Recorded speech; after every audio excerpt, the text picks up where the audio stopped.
বছরের অন্যান্য উৎসবের দিনগুলোর তুলনায় পহেলা বৈশাখের দিনটা কিন্তু আমার বেশ ভালো লাগে। আগে কিন্তু পয়লা বৈশাখে অনেকবার বের হয়েছি, বাট বিয়ের পরে আর বের হওয়া হয়নি। ৩-৪ বছর ধরে তো পয়লা বৈশাখে রোজায় পড়ছিল, এজন্য আসলে কোনো ধরনের আয়োজনই হয়নি। ঠিক অনেকবার বাইরে গেলেও এই প্রথমবার কিন্তু বাসায় আমি পয়লা বৈশাখের জন্য ছোটখাটো একটা আয়োজন করেছিলাম। আমি কিন্তু আগের দিন রাতে ভাত রান্না করে ভাতে পানি দিয়ে রেখেছিলাম, আর ইচ্ছা ছিল সকালে ঘুম থেকে উঠে পান্তা ইলিশ খাবো। তো রাতের বেলা আমার ছেলেটার এত জ্বর আসে আর আমারও খুব ঠান্ডা লেগে গেছিল, তো ভয় আর সকালবেলা পান্তা ইলিশ খাইনি। পান্তা ইলিশ যেহেতু আর খাওয়া হয়নি, তাই সকালবেলা নাস্তা হিসেবে রুটি বানিয়েছিলাম। এইদিকে আমি আগের দিন রাতে কিন্তু একটা ইলিশ মাছ ফ্রিজ থেকে বের করে ভালোভাবে কেটে ধুয়ে তারপর সব মশলা দিয়ে ম্যারিনেট করে ফ্রিজে রেখে দিয়েছিলাম। এই তো এখন হচ্ছে সকালের নাস্তা সবকিছু শেষ করে আমি ইলিশ মাছ ভাজতে চলে এসেছি। তো সকালবেলা ঠান্ডা লাগার ভয়ে আর পান্তা ইলিশ খাইনি, তাই প্ল্যান করেছি দুপুরবেলায় খাই। গরমের দিনে পান্তা ভাত খেতে কিন্তু বেশ মজা লাগে, আর পান্তা ভাতের সাথে যদি কোনো ধরনের ভর্তা থাকে তাহলে তো আর কথাই নেই, এত ভালো লাগে। যাই হোক, আমার কথা শুনে নিশ্চয়ই বুঝতে পারতেছেন আমার ঠান্ডা লেগে আছে, কথাগুলো ঠিকঠাক ভাবে বলতে পারতেছি না, ভয়েসটা দিতেও কিন্তু বেশ কষ্ট হচ্ছিল।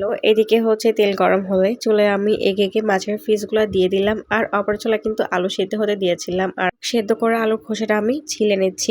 আলু সেদ্ধ করার পরে কিন্তু আলুগুলোকে ধুয়ে ফেলে, তো আলু সেদ্ধ করার পরে কিন্তু কখনোই আলু ধুবেন না, আর সবসময় চেষ্টা করবেন যে আলু সেদ্ধ করার সময় আলুর পানিটা একদম শুকিয়ে নিতে। টিপসটা ফলো করলে কিন্তু আপনার আলু ভর্তার স্বাদ বহুগুণে বেড়ে যাবে। টিপসটা আপনাদেরকে বলে দিই, সেটা হচ্ছে সেদ্ধ আলুগুলোকে চাইলে কিন্তু একটু তাওয়াতে ভেজেও নিতে পারেন, এতে করলেও কিন্তু আলু ভর্তাটা বেশ মজা হয়। আমার মতো আলু ভর্তা খেতে কে কে পছন্দ করেন অবশ্যই কিন্তু কমেন্টস করে বলবেন। আমার তো আলু ভর্তা বেশ ভালো লাগে, বিশেষ করে গরম ভাতের সাথে যদি ডাল আর আলু ভর্তা থাকে ওই দিন না আমার মাছ মাংস আর কিছুই লাগে না। পান্তা ভাতের সাথে আলু ভর্তা আমি তেমন খাই না, পান্তা ভাতের সাথে আমি অন্য ভর্তা খেতে পছন্দ করি, বিশেষ করে শীতল শুটকির ভর্তাটা পান্তা ভাতের সাথে খেতে এত বেশি মজা লাগে। বাচ্চার জন্য কিন্তু এখন মরিচের ভর্তা বা শুটকির ভর্তাগুলো একটু অ্যাভয়েড করতেছি, এগুলো খেলে আমার বাচ্চা খুব কান্নাকাটি শুরু করে, কারণ ওর পেট ব্যথা হয়। কথা বলতে বলতে এই চুলায় আমার মাছ কিন্তু একদম ভাজা হয়ে গেছে, আর মাছগুলোকে একটু কড়কড়ে করে ভেজেছি। এই যে দেখুন আলু ভর্তা কিন্তু মোটামুটি রেডি। আলু ভর্তাতে কিন্তু মরিচ আমি অনেক কম দিয়েছি, কারণ বেশি জাল খেতে পারবো না। আমি খুব সাধারণভাবে কিন্তু আয়োজন করেছি,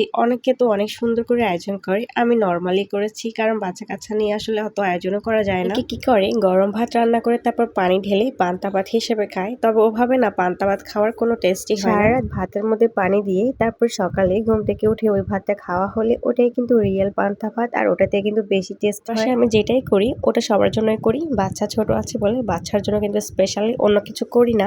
এই জন্য একটু ভয় লাগতেছিল যে আমার মেয়ে পান্তা ভাত খাবে কিনা, কারণ ও কখনই পান্তা ভাত খায়নি। আমি তো খুবই অবাক হয়ে গেছি, আমার মেয়ে না পান্তা ভাত খেতে এত পছন্দ করেছে, ওর নাকি বেশ মজা লেগেছে। দেখুন আমার পাখি দুইটা, আমার ছেলে এবং মেয়ে। আমার বাচ্চাদের জন্য কিন্তু দোয়া করে দিবেন আপুরা, আর ভিডিওটি যদি এ পর্যন্ত দেখে থাকেন তাহলে মাশাআল্লাহ বলতে কিন্তু ভুলবেন না। অনেক কষ্ট করে কিন্তু ভিডিওটাতে ভয়েস দিয়েছি, আশা করছি ভিডিওটি সবার ভালো লাগবে এবং সবাই পুরো ভিডিওটি দেখবেন, আর সবাই যে যার অবস্থান থেকে অনেক অনেক ভালো থাকবেন, সুস্থ থাকবেন। আজকের মতো বিদায়, আল্লাহ হাফেজ।